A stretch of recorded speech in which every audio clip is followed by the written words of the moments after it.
Assalamualaikum warahmatullahi wabarakatuh. Sebelumnya di sini saya akan menjelaskan sedikit tentang listrik statis. Listrik statis khususnya di materi kelas 9 Ilmu Pengetahuan Alam. Sebelumnya saya perkenalan diri dulu ya. Saya Widya Puspitaningrum dari jurusan Tadris Fisika di IAIN Tulungagung. Oke, next. Sebelum pelajari materi ini, mari kita berpikir sejenak.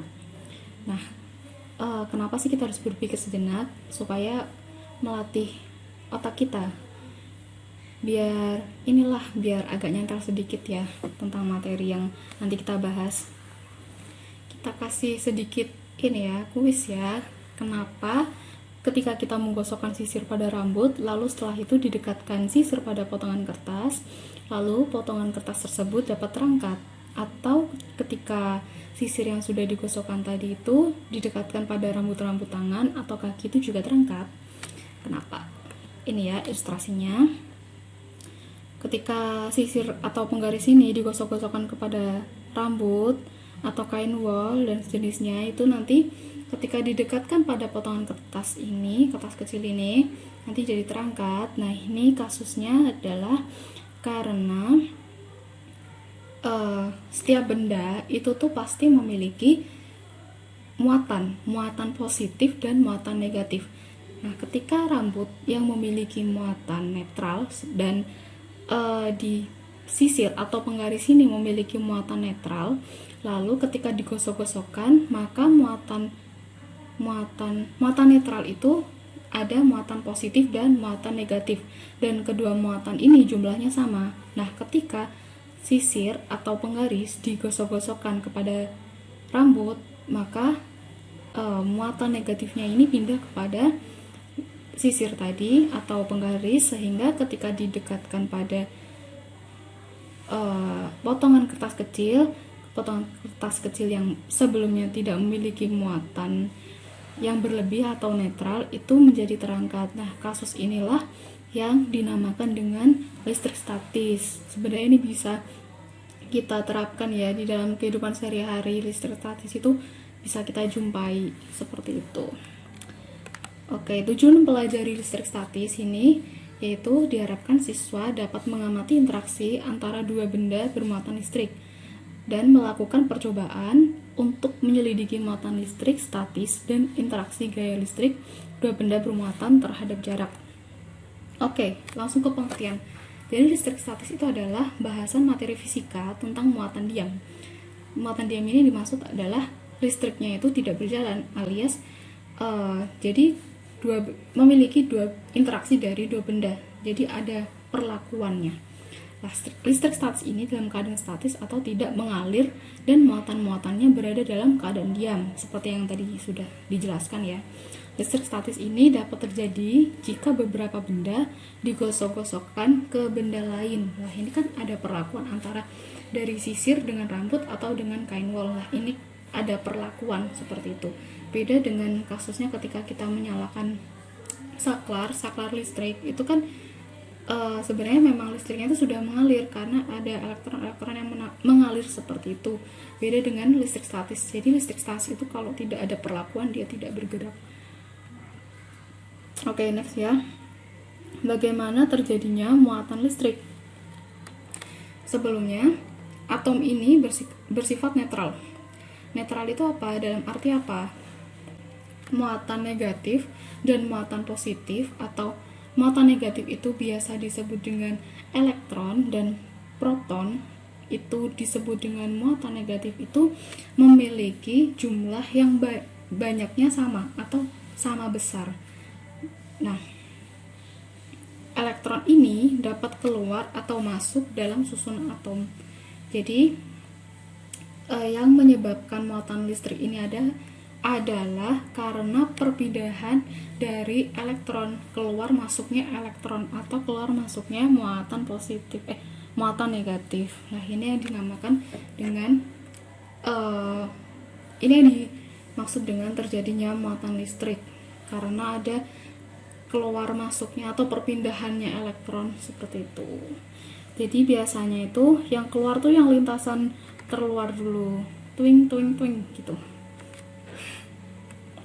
Lanjut ya, interaksi antar muatan listrik. Jadi interaksi antar muatan listrik itu hampir sama kayak magnet ya. Ketika kalau magnet itu kan kutub positif ketemu kutub positif nanti jadinya tolak menolak, atau kutub negatif ketemu kutub negatif nanti jadinya tolak menolak juga. Terus kutub positif dengan kutub positif itu nanti tarik menarik. Nah, ini sama seperti muatan listrik. Ketika muatan positif ketemu muatan negatif itu akan, atau berbeda jenis ya, akan tarik menarik, sedangkan muatan sesama jenis itu akan tolak menolak, seperti itu. Nah, cara memberi muatan listrik. Cara munculnya muatan listrik itu tuh ada 3. Yang pertama dengan cara menggosok, kedua cara konduksi, yang ketiga ada cara induksi. Cara menggosok yaitu seperti yang tadi ya di awal ada pertanyaan singkat itu ya, yaitu dengan cara menggosokkan kedua benda yang memiliki muatan netral seperti tadi rambut dengan sisir, yaitu misal kalau ini contohnya misalkan balon dengan kain wol. Nah, ketika balon dengan kain wol itu sama-sama digosokkan, terus nanti muatan elektron atau muatan negatifnya pada kain wol ini akan berpindah atau mengalir ke balon, sehingga balon ini memiliki memiliki muatan negatif yang berlebih, sehingga muatannya itu nanti, muatan yang berlebih ini nanti ketika didekatkan kepada air nanti akan belok, atau nanti dipindahkan atau didekatkan pada potongan kertas ini, nanti potongan kertas itu akan menempel pada balon. Nah, ini yang dinamakan cara menggosok. Lah itu contohnya listrik statis. Oke, yang kedua adalah cara konduksi. Cara konduksi itu ketika terjadi kontak langsung antara kedua benda sehingga elektron yang mengalir melalui satu benda ke benda lainnya. Oke, beberapa bahan bisa dikatakan sebagai konduktor, juga bisa dikatakan sebagai isolator. Yang termasuk dalam konduktor baik adalah jenis logam, sedangkan untuk isolator adalah karet dan jenis plastik. Ini yang seperti sudah saya jelaskan tadi. Belum ya? Belum. Oke, ini seperti contohnya ketika petir ya, petir dengan penangkal petir.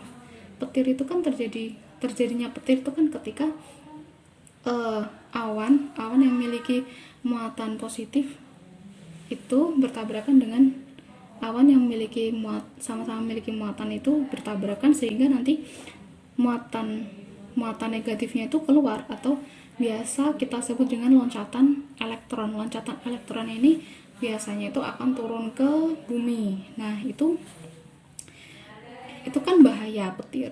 Petir itu termasuk listrik statis.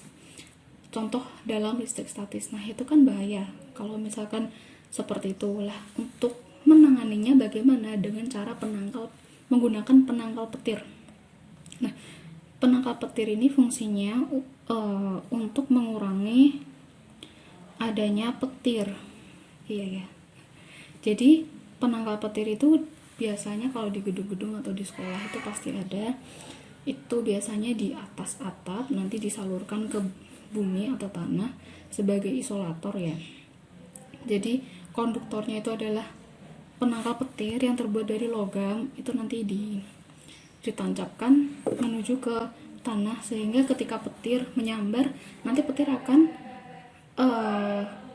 petir itu memiliki kandungan muatan elektron, muatan negatif. Nah, itu nanti akan mengalir ke konduktor atau ke bahan logam atau ke besi atau ke penangkal petir itu, sehingga nanti akan diteruskan menuju ke bumi. Sedangkan bumi itu memiliki sifat netral yang bisa menetralkan, seperti itu. Ya, itulah contoh dari konduksi. Selanjutnya yaitu cara induksi, yaitu pemisahan muatan listrik di dalam suatu penghantar karena penghantar itu didekati oleh tanpa menyentuh benda bermuatan listrik. Contoh, sebuah balon yang digosokkan pada rambut, lalu balon itu didekatkan pada dinding yang netral dan ternyata balon itu menempel pada dinding. Nah, itu contoh dari cara induksi. Next ya, tugas. Baik, ini tugas ya, yaitu lakukan sebuah percobaan listrik statis dengan, ini gampang kok, mudah. Bisa mengosokkan sisir atau penggaris pada rambut atau kain wol, lalu didekatkan pada sisir atau penggaris tersebut pada sobekan kertas. Nah, tulis apa yang terjadi, tulis di ini ya, kolom komentar ya. Terima kasih. Baik, sekian dari saya materi tentang listrik statis kali ini. Apabila ada pertanyaan silahkan tanya di kolom komentar. Baik, terima kasih. Apabila ada kekurangan saya mohon maaf sebesar-besarnya. Wassalamualaikum warahmatullahi wabarakatuh.